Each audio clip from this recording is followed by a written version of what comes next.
double jump, you go in the magnifier, which is super funny, actually. This is actually the Proto Trigger match. Oh, yeah? Proto, I know, hates this match, and I can see it, why it would make sense for I thought you were making a pun. pun off of Chrono Trigger. Oh, no, I love like, Chrono Trigger. I was like, whoa, that was some crazy pun. Shout out to the Prince Frog. Or he wasn't a prince in the game, shoot. He was more we can like, pretend. Yeah. Because we do have a frog and a little boy. Yeah.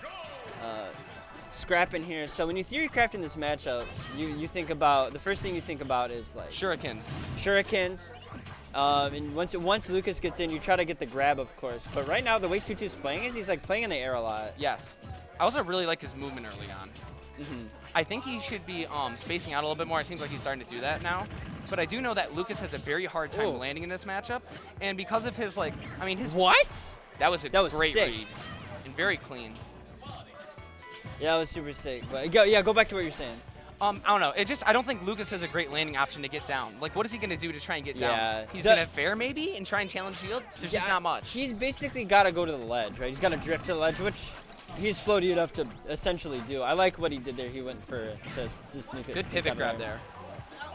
Let's see. Yeah, GallyG's just going right to the ledge, even though she was like center stage. And it sucks because you have to essentially give up center stage and give it to your opponent when you go in the air, which shouldn't happen. But in this matchup, looks like Tutu's pretty much got the works on her. Yeah. See what GallyG can adjust. And of course, Lucas, when you get that one grab, almost in the percent where you get the grab into up air, pretty much to get the kill. Almost like a ding dong, but yeah. Quite. The Luha, as some call it. I like that. There's the up smash you were mentioning earlier to just kind of try to cover the landing. I like the water, but GallyG able to make it, not using the ledge, but just kind of getting on the edge of the stage here. And notice how Greninja is doing a good job playing against Lucas's strength by kind of just jabbing and doing stuff. I know a lot of the Lucases, when you're lane, they're looking for that grab, you know? And if you just try and jab, or you kind of jump over them or empty hop, you can kind of get them to commit and then get those hard punches. Yeah, if you bait the common option from him. But it looks like GallyG doesn't go for a grab until she's like for sure gonna get it. Yeah. So you have to keep that in mind that she might not grab until like it's kind of like guaranteed. So she might be looking for something else to start up into the grab. I saw her try to Zair and go for it. Yeah. Tutu was ready for that roll behind and got a punish. Exactly. And I think at this point you might be looking for up throw pretty soon for Lucas because I don't think the Luha is going to be connecting in the same way. Or yeah, it won't connect at all. Especially even like you're building rage at the same time too. So you don't have to get a reader. Just yeah, up throw would probably work. Oh, careful. Not getting the last hit, but does tack on some damage. GallyG that time didn't have to really drift to the ledge. Tutu actually gave her space that time. And notice again, Tutu just keeps jabbing. And whoa, that would have killed too. That does kill. Yep.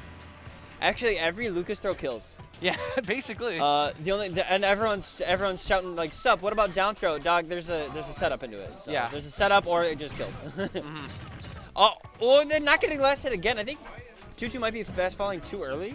Or it could be there's a combination of that and good smashy eye by GallyG. For sure. Oh, wow. Oh, that was a weird interaction. That's the best substitute, by the way. No, I hate the block of wood. I like the actual like stuffed animal thing. It's so wonky looking. But yeah. Oh my god. And I don't want to see Tutu starting to look for that shadow sneak or the substitute a little bit too much, but yeah. I think it is too much, and you don't want to have Lucas kind of gain the lead on you, because when again using Shadow Sneak. This is exactly why you do. That's really potent situation. That was really important. He got back on stage. That was so important. Tutu did not get spiked by that. Yeah, that could have been crucial. It. Yeah, that would totally be it. GallyG is very comfortable in those situations off stage and securing those kills. Like I've seen her get a lot of good bears to bears. Things like that. That's what I was scared of, was because you saw the bear and then immediately she down aired. So if Tutu did get spiked, she was ready for him to come back up and get hit by the down air. So that was super crucial. Yep. And we'll see where we're going for game 2. I'm interested to see where Lucas wants to go against Greninja. I mean, I feel like we're not going to be seeing FD or Lyle or any of those players. Town is also trouble because they both kill earlier off the top. Yeah. I don't know where you would want to go in this match. I mean, maybe Battlefield? I don't know. Battlefield? I don't think Battlefield is much. It's probably going to end up being a comfort pick from GallyG. Right. More so. I would think because she might be more familiar with FD, or just going to go to Sheik. Now, I do know get off her pride. Yeah. No. I think this was the right choice sticking. I know she's been working on a Sheik, and I know a lot of people think Greninja loses a Sheik. And pre-patch Sheik, they were like, man, you can't do anything against it. But I mean, I like the comfort pick here more, honestly. Yeah, going back to Lucas and just going back to Smashville, just kind of getting the run back. Well, these perfect pivot up tilts looking real good from Tutu. And I like how Gally started things off way slower this match. Just kind of hang out on the platform, seeing what he's going to do. Yeah, that tends to work a lot better. It either forces them to, they feel uncomfortable because they're like, okay, nothing's going on. But still not able to get a grab, which you want to see early on from Lucas. And Tutu is basically able to like nickel and dime. Shout out to Nickel Cat. Nickel and dime, right? Yeah. Yeah. His way. You know, he's been getting a lot of down tilts.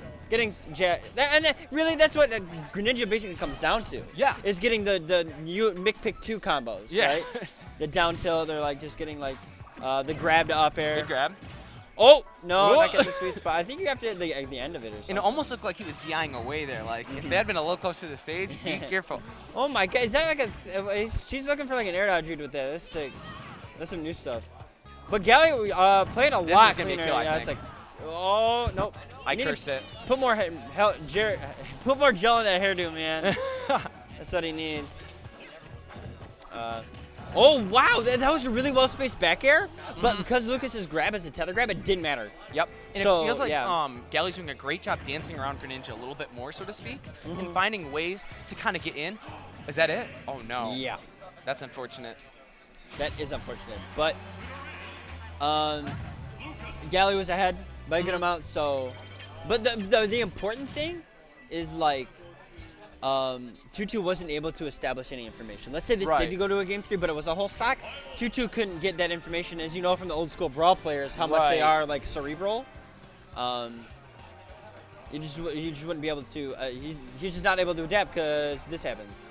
Oh you no, it's super unfortunate. I just gotta say, kids keep on bringing up the old school Brawl players. Yeah. L Cancel's in our chat right now. Oh, okay. L Cancel. I know he doesn't really know who I am.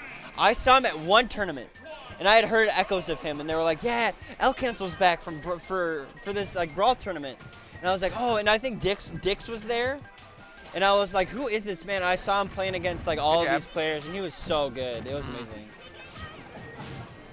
Shout out to L Cancel. And he's going to what's it called this weekend? Yeah, Tempest. Right? Yeah. I'm really excited to see how he does. Okay. And it looks like early on, he's jumping a little bit more, Tutu is. And he's also relying a little bit less on shurikens. He's just kind of going in more and trying to extend his advantage. That worked from game 1. We didn't see that many shurikens from him game 1. We saw more like kind of just spacing aerials because Lucas has a lot of dead zones in the air, pretty much on the ground. So like if you think about Lucas's forward air compared to up air, you have kind of this empty space that actually Greninja can capitalize with Nair or just forward air. Super nice. I do see a lot of Greninjas like the challenge with the up B off stage to try and mess up Lucas and Ness, but I feel like it's often just a little bit too slow and a little bit. It's actually very hard to pinpoint and get that gimp on them. It is, yeah. It's a but you know you're up being to the stage anyways.